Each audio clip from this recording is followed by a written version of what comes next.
Mtazamaji wa Tanzania ITV, kabla ya taarifa hizi za ndani ambazo ziko na uzito mkubwa, ambazo ni za siri, naomba ikiwa unatazama kwa mara ya kwanza uchukue sekunde moja tu, bonyeze patoni ya subscribe, washe kengele ili kuendelea kupata taarifa kemkem kutoka mtandao wetu wa Tanzania ITV. Cha kuzingatia, cha muhimu, usisahau kubonyeza alama ya like. Karibu ili nikufahamishe yale ambayo yamefika katika meza yetu ya habari hapa Mbeya, Tanzania. Mahakama imeweza kutupilia mbali kesi ya upinzani ya taifa letu la Tanzania. Maamuzi haya yameweza kutolewa leo siku ya Ijumaa. Vile unavyotazama skrini yako, Mahakama Afrika yatupilia mbali kesi ya uchaguzi wa Tanzania mwaka 2020. Sasa kesi hii ilikuwa inapinga maamuzi ama uchaguzi uliofanyika hapa Tanzania mwaka 2020. Sasa Mahakama ya Afrika ya haki za binadamu na watu imeweza kutupilia mbali kesi iliyokuwa ikipinga uhalali wa uchaguzi mkuu wa Tanzania wa mwaka wa 2020, ikisema kuwa madai yaliyowasilishwa hayakuwa na uzito wa kisheria wala ushahidi wa kuaminika wa kuthibitisha tuhuma hizo kadhaa ambazo ziliweza kuwasilishwa katika mahakama hiyo. Uamuzi huo uliotolewa leo Ijumaa ya tarehe 6 Machi mwaka huu 2026 unahitimisha kesi iliyokuwa ikisubiriwa kwa muda mrefu sasa katika mahakama hiyo ya kikanda iliyoko Arusha hapa Tanzania. Walalamikaji katika kesi hiyo walidai kuwa uchaguzi huo ulikumbwa na dosari mbalimbali pamoja na ukiukaji wa misingi ya demokrasia wakati wa mchakato wa uchaguzi. Hata hivyo, mahakama ilibaini kuwa madai hayo hayakuungwa mkono na ushahidi wa kutosha, hivyo kuamua kuitupilia mbali kesi hiyo na kuhitimisha kuwa haina msingi wa kisheria. Unajua, kesi hii wakati tunaangalia kwa undani ni kwa sababu imetupiliwa mbali kwa sababu wale ambao ni wa mrengo upinzani waliweza kufikisha malalamishi yao katika mahakama baada ya aliyetutangulia mbele za haki John Pombe Magufuli kushinda uchaguzi wa mwaka 2020.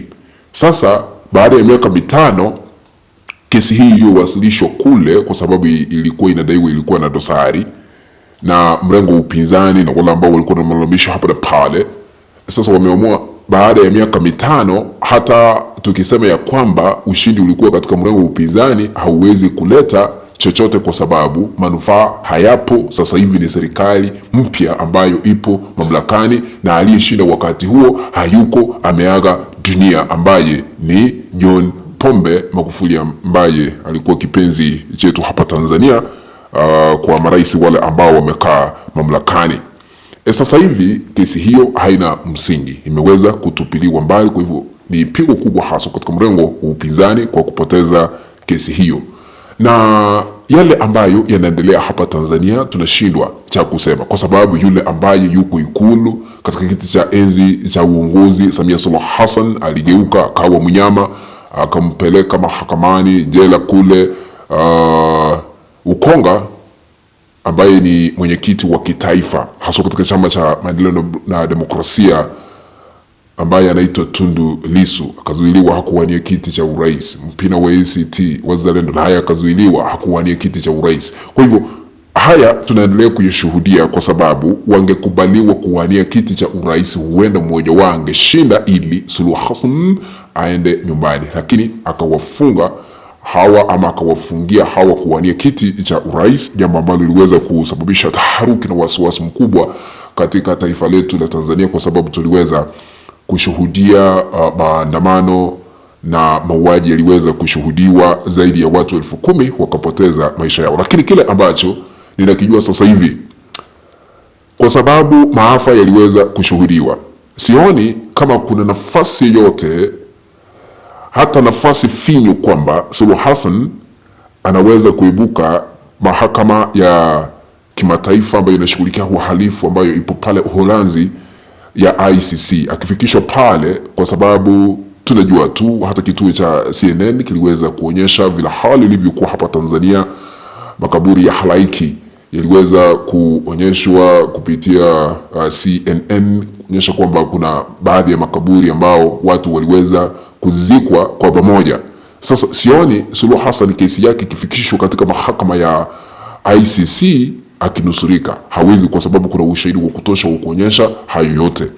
Yeye mwenyewe aliweza kusikika akiongea kule Dar es Salaam kwamba serikali yake haingeweza kutumia nguvu kidogo, kwa sababu wale ambao walikuwa wanalenga kuipindua serikali mamlakani iliweza kulazimisha vyombo vya dola kutumia nguvu zaidi kupambana nao ili kuzuia mambo ya kuondoa serikali yake mamlakani, kumaanisha yeye ndiye aliweza kutoa amri. Unajua amri jeshi mkuu hapa Tanzania si mwingine ila tu ni yule ambaye alijichagua, anaitwa Samia Suluhu Hassan, akatoa amri kwa vyombo vya dola kutumia nguvu, ndio maana wengi wakaaga dunia. Kwa hivyo kile ambacho najaribu kulinganisha ni kesi ambayo hii mahakama imetupilia mbali ya upinzani kwamba uchaguzi wa 2020 ulikuwa na dosari, lakini mahakama haiwezi kutupilia mbali yale ambayo tulishuhudia hapa Tanzania 29, 30 Oktoba, 31, mosi, 2